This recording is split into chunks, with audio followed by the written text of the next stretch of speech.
have a moment of silent meditation and pledge to the flag.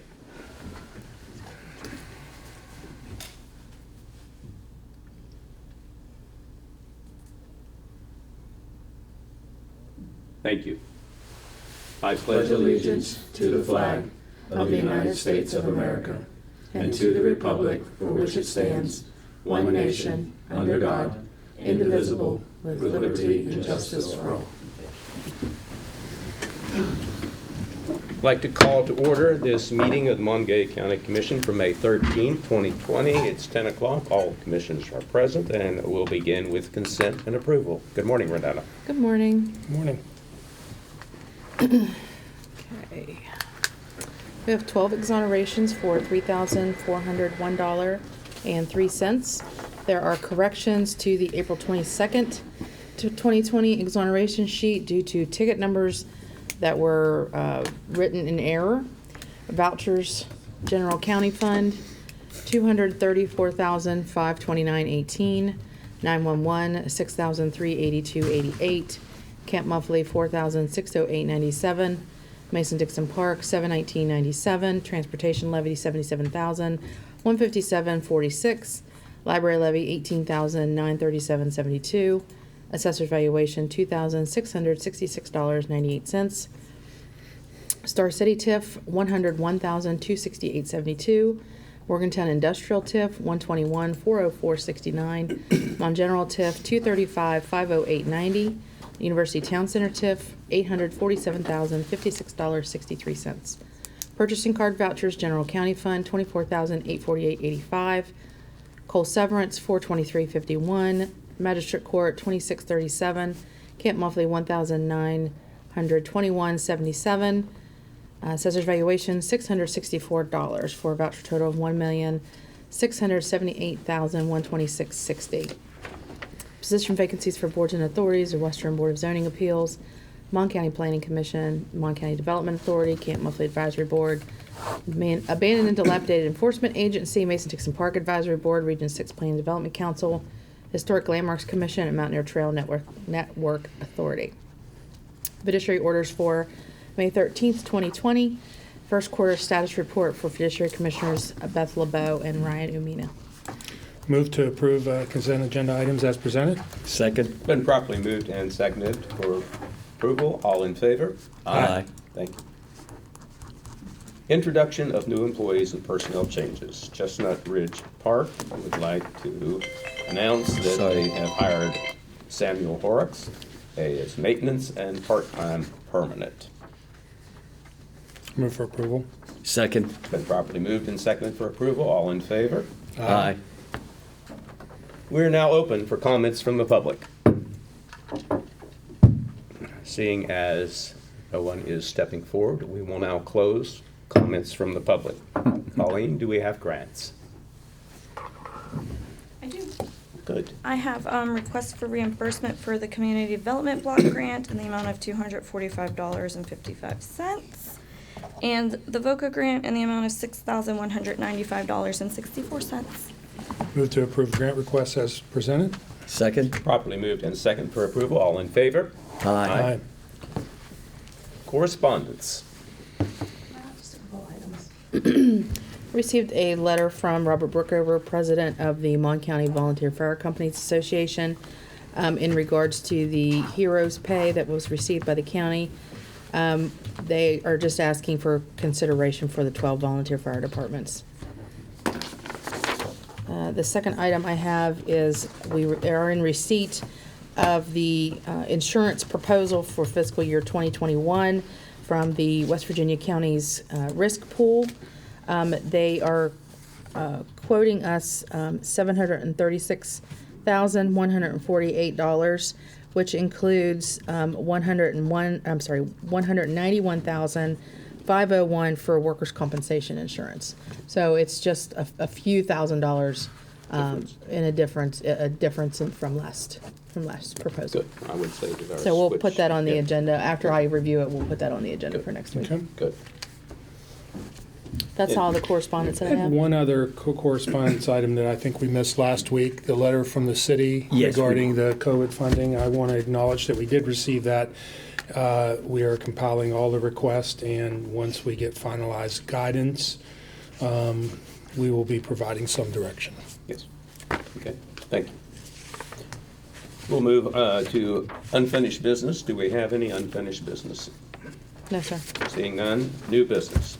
A, to consider for adoption a bond authorizing resolution and order which would authorize the issuance by the County Commission of its not more than $45 million aggregate principal amount of senior tax increment revenue refunding and improvement bonds, Series 2020A, University Town Center Project Number 2, the Series 2020A property tax bonds, and its not more than $10 million aggregate principal amount of subordinate tax increment revenue and improvement bonds, Series 2020B taxable University Town Center Project Number 2, the Series 2020B property tax bonds, and together with the Series 2020A property tax bonds, the Series 2020 property tax bonds, for the purposes of refunding the County Commission's outstanding Series 2017B property tax bonds, paying cost of the design, acquisition, construction, and equipping additional components of Project Plan Number 2 for Monongalia County Development District Number 4, University Town Center, funding a reserve fund for the Series 2020A property tax bonds, and paying cost of issuance of the Series 2020 property tax bonds and related costs. Move for adoption. Second, with discussion, Yeah. I believe we have our the appropriate individuals on the line, our bond counsel, Tom Amon. Tom, can you give a brief summation of this transaction? Sure. Thank you. So we have, of course, we recently closed on excise tax bonds, separate district. Of course, this is the property tax TIF district. We have outstanding 2016 bonds that are being refinanced through this issuance. Similar structure with an A senior bond and a B subordinate bond as to what we had in 2016. Many other aspects are very similar. It's a private placement with the same purchasers of the 16 bond with respect to the 20A. And so the original sizing of that was $28 million. That was split between two bank purchasers. Similarly, we will have a 50% split. The sizing is now going to approximately $37,243,000 approximately. Solely secured by property TIF revenues in the University Town Center Property TIF District, and money deposited into the TIF fund for that district. There will also, we will continue the subordinate series, so we'll have approximately $6.5 million in subordinate 2020B bonds that would be subordinate to the 20As with respect to the security from the tax increment revenues. Again, I'll just go down through briefly and hit some of the highlights of the transaction summary that you all have in your packet. And so the method of offering, as I mentioned, is going to be a private placement with these two bank purchasers. The size would be approximately $18 million to be placed with First United, and $18 million with MBB. The developer, similar to the 16 bonds, will purchase approximately $6.5 million of the 2020B subordinate bonds. You have a very similar financing team with what you had with the recent sales tax closing, with, of course, our firm as bond counsel and Key Bank as arranger with their same legal counsel. United Bank as our trustee here. The maturity is the same for the 16 bonds going out to 2042. Similar to 16, the A bonds are anticipated to be federally tax exempt bonds, with the B bonds being taxable bonds due to their being held by the developer of the property. The interest rates, the A's would be, we've got a term sheet with the two bank purchasers that would be at a 4.75 rate, again tax exempt, and then at 7.50 for the taxable subordinate bonds placed with the developer. Interest payments, semi-annual, June 1 and December 1, with what you're accustomed to, and due to the subordinate nature, there'd be just an annual principal payment on the subordinate bond, interest payment on the subordinate bonds. There would be scheduled principal payments annually on June 1 on the senior bonds. And then there will be what's called a turbo amortization or a super sinker, so that surplus property tip revenues above and beyond what's needed for the scheduled principal and interest payments would be applied to pay down principal of the senior bonds up to an agreed cap amount that would be approximately $3.4 million annually. And so that mechanism then allows, with the cap, allows for a flow over of monies down to the B subordinate bonds. And so only after that cap is reached in paying debt service on the A's would you have monies that would then flow over and apply to scheduled interest on the B's. And then to the extent that that scheduled interest can be covered in full, then you'd have sinking fund redemption, again, each June 1 on the B subordinate bonds. As far as a sources and uses of funds, you'll see on page 2, with our going into our sources on the A bonds, we've got an existing debt service reserve that would be released. We've got some monies in the existing revenue fund of approximately $3.3 million. And then along with the bond proceeds of approximately $37 million, the uses then as stated would be pay off the 16A bonds of $28 million, along with their accrued interest, $161,000. Pay off the B bonds principal of $380 and their accrued interest of approximately $9,000. That would allow for a new monies out of this financing from the 2028 bonds of approximately $10 million. Our closing costs estimated at 2% of the par at $694,000. Funding a debt service reserve fund for these bonds of 2.7. And then on the B, it's very simply the par amount is $6.5 million, with all of that except for an estimated closing cost of $50,000 being available to credit future infrastructure investments in the district into those bonds to allow the developer to then potentially either get repaid through payments on those bonds or perhaps refinance those bonds down the road on a senior basis. The 16 bonds, of course, the full amount is still outstanding because we weren't going to have payments of principal starting until this year in June. So that would be, a full payoff of those.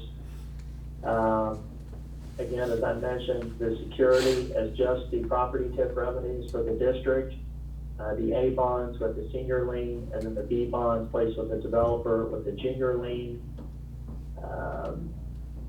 These bonds for optional redemption are subject to optional redemption at any time without penalty. That's a nice feature for the county, and as a result of the bank placement and the developer placement rather than a public offering. We have projections from Unicap where they have prepared projections of anticipated revenues, and it's those revenues and those projections that the sizing of the A bonds and B bonds are based off of. And so the A bonds are structured off of, with their sizing, they're structured off of the existing development that's already in place, plus the anticipated Bass Pro and Menard and ExxonMobil facility, and then an additional pad 4B2. If additional development is able to occur there, it takes the anticipated debt service coverage from 115 to approximately 121%. So that's a basic overview of the two proposed series. And I would just invite, if you all wanted to have Keith Bank or anyone else address anything with respect to that, this would probably be a good time to do that, or I could just move on to talking about the bond order. I believe we'll proceed with the bond order. Good choice. Okay. So the bond order is the official action with respect to this that's up for consideration by the county today. If you would get into the substance of it on page 6, it basically authorizes the issuance of not to exceed $45 million in 2028 senior bonds. And again, our actual sizing is at about 37, but that allows some cushion in there in case we have some unanticipated needs to change some of the structuring a bit. The bonds going to their full term, June 1, 2042. The district terminates shortly thereafter that at a not to exceed interest rate of 4.75, and that's the rate that we actually have committed from the bank through the term sheets. The term sheets are attached as an Exhibit A, so the terms of the bonds will be consistent with those term sheets that have been provided.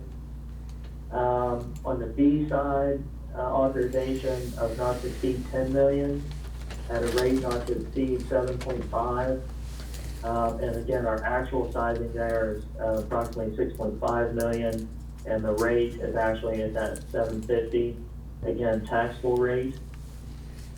It authorizes the uses of the proceeds of those bonds as previously discussed to pay off the 16 bonds, fund necessary reserves, and have the approximately $10 million in new money available for further project costs.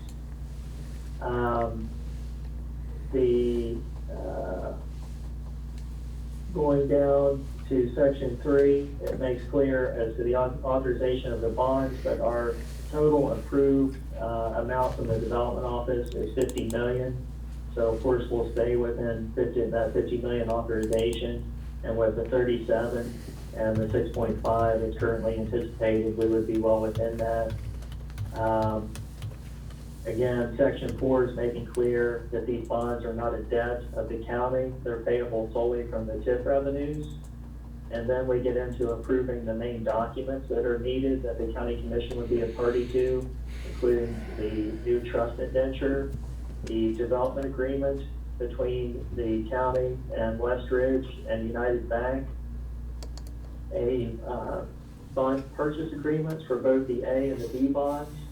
The A agreements would be with the two bank purchasers, First United and MBB, and the B agreement would be with developer Westridge, approving the transaction summaries that we just went through, and giving the president, clerk, and other officers of the county the authority to sign all the closing documents, and for county officers, employees, etc., to carry out the terms of those documents and agreements.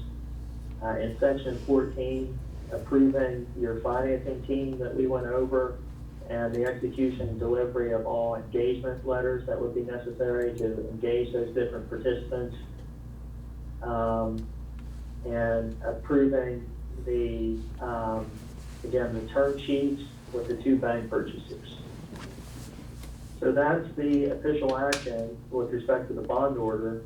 Any questions on that?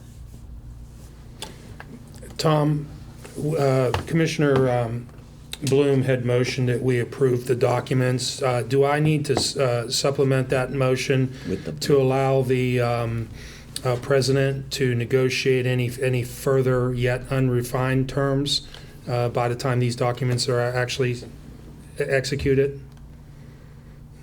So the bond order already provides for that. Okay. So the document forms are being approved in substantial form, and any amendments going forward would be, of course, you all would be copied on what those changes would be, and then the president of the commission has the authorization to approve them and to sign those documents. Okay. And just to clarify, all the parties that are part of this this agreement, Steptoe obviously is our bond counsel, which you work for. Snell and Wilmer are special tax counselor to the commission. KeyBank Capital Markets is the arranger, which is the next document we'll be approving on our agenda. And United Bank is the trustee. Correct. And then the two, The other I'm sorry, Tom. The other thing I just might mention real quickly, Commissioner Sikora, before we move on and lose an opportunity to do it. So this would typically be the final official action for the county, but as you mentioned with Special Tax Counsel, Snell and Wilmer, we do have them sort of completing the tax analysis here. And, we've got likely some reimbursements or payments of prior costs incurred. And so they are looking at some, just completing their analysis and due diligence on that. And so if as a result of that, we may need some further official action of the county with respect to tax matters, but everything with respect to the bond authorization would be completed through this order. Correct. And then one last thing, one last bit of information, the two banks, and I don't know if you previously mentioned this, are First United Bank and NBB Bank that are actually purchasing the bonds. Correct. Okay. Yes, you did. Okay. Any other discussion?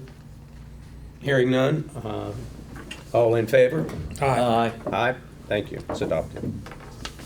Secondly, to consider for approval an arrangement agreement by and between the County Commission and KeyBank Capital Markets, Inc., the KBCM, pursuant to which the County Commission would appoint KBCM as the arranger with respect to the issuance of the Series 2020 property tax bonds. Move to approve arrangement agreement as presented. Second. Been properly moved and seconded for approval. All in favor? Aye. Thank you. Consideration of funding assistance for the Little Creek Public Service District to make systems repairs. What is the amount that we're actually approving? 94,000. 93,101, I believe, but if you wanted to do 94, that would probably be better. Okay. Move to approve a not to exceed amount of $94,000 for this project. Second. It's been properly moved and second for approval. All in favor? Aye. Just to clarify, Little Creek PSD is a Marion County PSD, though they service a lot of citizens of Mon County. One of their main pipelines to service in Mon County is part of a hillside that slid. So that pipe needs to be relocated. So working with the Little Creek PSD, they came to us with a proposal for the cost of moving the pipe because that's kind of above and beyond their normal expenses for servicing our county. In negotiations, that original request came in at about $160,000, and we, thanks to the hard work of Renetta, went back and forth, and they were able to have the estimate re-engineered to move the pipe that eliminated about 400 feet of pipe, which brought the proposal down to the $94,000 level. So I appreciate the work that Renetta did in arranging this. This service affects about 70 Mon County families. 70 to 90, I believe. I can't remember the numbers we talked about. 84 to be exact. And you may recall that there's other things that we've been working on with Little Creek PSD. They've last 2 years, a year and a half ago, we We gave them funding to put in 2 fire hydrants along the line out in the Halleck area. And there's some future expansion of service to some citizens in Mon County that we can't reach through one of our PSDs that they have in the pipeline. So I appreciate the work with the Little Creek PSD, even though they're not one of our PSDs. They're, we have a pretty good working relationship, and thanks for all your work. Thank you. It's called cooperation. Thank you. Lastly, consideration of requisition number 41, the University Town Center Economic Opportunity Development District subaccount. Move to approve requisition 41 as presented. Second. Been properly moved in second for approval. All in favor? Aye. And just for the record, this $327,034.42. This is a normal deposit for debt service, less the statutory lien of $100,000. We'll move now to reports from elected officials. Carrie, do you have any report? I see Carrie does have report. Good. Thank you. Good morning. Good Morning. I just wanted to bring to your attention that next week we will be conducting the public test for the early voting and election day, May the 20th at 1 o'clock. The legal notice should be in the newspaper tomorrow. We will be having early voting beginning on May the 27th, and it'll run through June the 6th. We have sent in, or the voters in the county have sent in requests for over 12,000 absentee ballots so far. So we're continuing to process mail-in absentee ballots, and voters can still request a absentee ballot by mail. They have until June the 3rd to make that request, and they have until June the 9th, the day of the election, to return that ballot. We just want to remind our voters, because they have requested so many absentee ballots, that they do need to return that absentee ballot by the mail.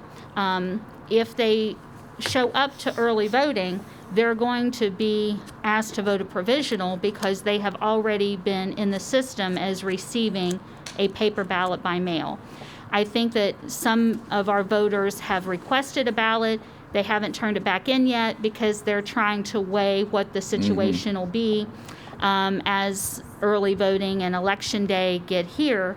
But I am encouraging everyone, and I hope you will too, if they have made the request for the ballot, to just please return that ballot to us. We've paid the postage to return it to us, and then that just eliminates the pressure and the stress on our poll workers and our other support staff for early voting and election day. Canvass is the next date after the election. Canvass will begin on June the 15th. It will probably take us more than one day to canvass for this election. I'm hopeful that if we do get these ballots back in a timely fashion, that we have a management plan that we can get the majority of these in to be counted within our unofficial results on election night. But we will begin canvass on Monday, June the 15th, and we will continue to canvass accordingly until we finish. Our hours of early voting, we did change those. Originally, we had planned on operating our early voting hours from 7 a.m. until 7 p.m. But in light of everything that's been going on and the fact that we have so many people who have decided to vote by absentee, we have changed those hours to 9 to 5 to coincide with what our regular operating hours are. And that is it. Could you do me a favor? I had asked you a question, and there was some so you can clarify how you're doing counting the ballots and so on, the absentee ballots, so people all understand what's going on, because Okay. I think that will help the public. Sure. I think a lot of people have a misunderstanding of what an absentee ballot is. It is not a provisional ballot. A lot of our voters are concerned that if they vote by mail, vote the absentee ballot, it's not going to be counted on election night. It's not counted until after the election. And they're confusing an absentee with a provisional ballot. An absentee ballot is a standard regular ballot, just like you would vote if you were voting in person at early voting or on election day.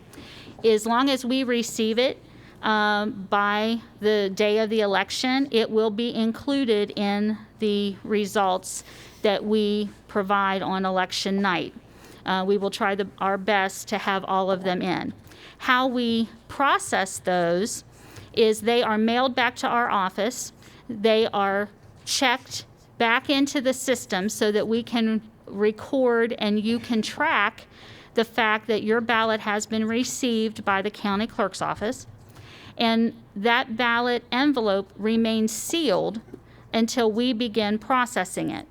And in processing it, we open the outer envelope. A team of divided by political party, so you'll have a team of either 2 Democrats and 2 Republicans, or 2 no party affiliated and a Democrat and a Republican, or some variation of that. We'll open those outer envelopes. They will separate the secrecy envelope from the outer envelope, and then all of the secrecy envelopes are opened, and the ballots within those secrecy envelopes are taken out and unfolded. So at no time is any particular person's vote known, because it's all, there is a chain that maintains the fact that your ballot with your votes on it is not ever with your return ballot envelope that has your voter information on it. And it is all done by teams of separate political parties, and they are processed through the same scanners that we process our early voting ballots through. But nothing will be counted until 7:30 on Tuesday, June the 9th. It's just the same as early voting. Early voting is actually absentee voting. It's just in person and not by mail.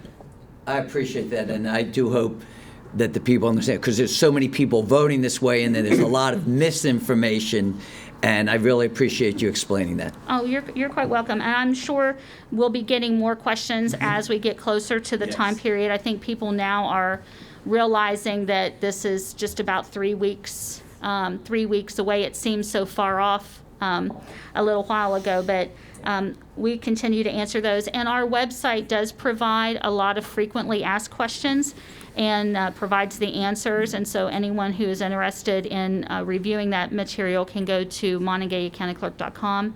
We have tried to provide everything there for them. Thank you. That was really helpful. Yes, thank you. Thank Thank you very much, Carrie. We really appreciate all your hard efforts that go into this election process, especially considering what has been transpiring. So, next, our reports from county commissioners. Sean? Since the last meeting, last Thursday, we had our Mylan Park board meeting, though it was virtually challenged. No one bothered to check to make sure that the WebEx account was up to date, and 21 people trying to call in at the same time to an inactive account. So about 20 minutes in, we did eventually get it set up and had a call, though, just like everybody else in the world, we're trying to work through the challenges of doing everything virtually. Friday we have our staff meetings and our unified command. Well, actually, our unified command site call was canceled on Friday. Sunday was Mother's Day. I hope everybody had a relaxing, enjoyable Mother's Day. Today we had, just like we do every week, we have our call with our Greene County Commissioners prior to this meeting, about 9:15. It's a regular day today, and this after 11 o'clock we have our county operations call. Tomorrow is a busy day for meetings. I have a red team meeting, and then a Mon County Development Authority meeting. And Friday is additional staff meetings and unified central command call. And I'm going to cut it short today. That's all I have. Tom? Yes. I was part of a meeting. The National Youth Services Project sports program has been canceled, and we're working on for not this summer, but next summer, some sort of a program that would also incorporate the school system, and we're just working on that process at this time. I'm pleased to report that of the 34 people that were housed at Motel 6, we are down to 2 people, and all the others are housed except for 3 individuals. So I really want to do a shout out to Rachel Cohen, who chaired that, and the Emergency Homeless Housing Committee.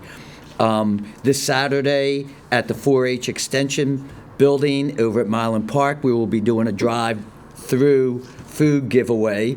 And I mention that because come June 1st, we're not sure how the food program is going to continue with the school system, so we're working on that at this time. So there's still no definite on that. And finally, I guess I need to say this. After 4 weeks, emotions are starting to run high about being stay in or staying at home. And I just ask the public that we continue to maybe have difference of opinions, but we need to work together, whether it be the county or the state, to resolve these issues, because it doesn't help when we build a wall and one side says this, one side says that, and we need to work together. And I'll use Ed's word, cooperation. So with that, I'll go to you. Thank you.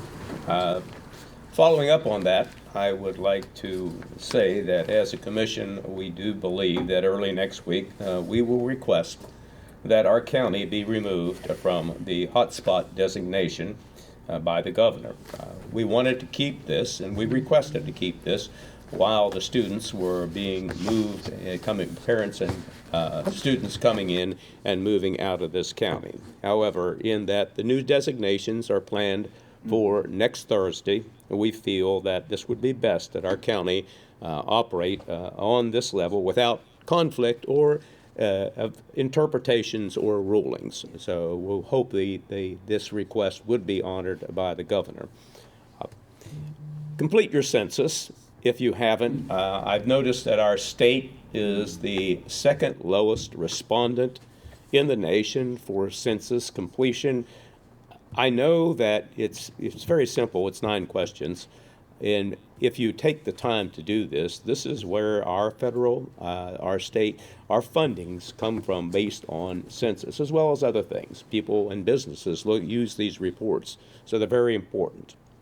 Lastly, give due consideration to what I term best practice management for infection control.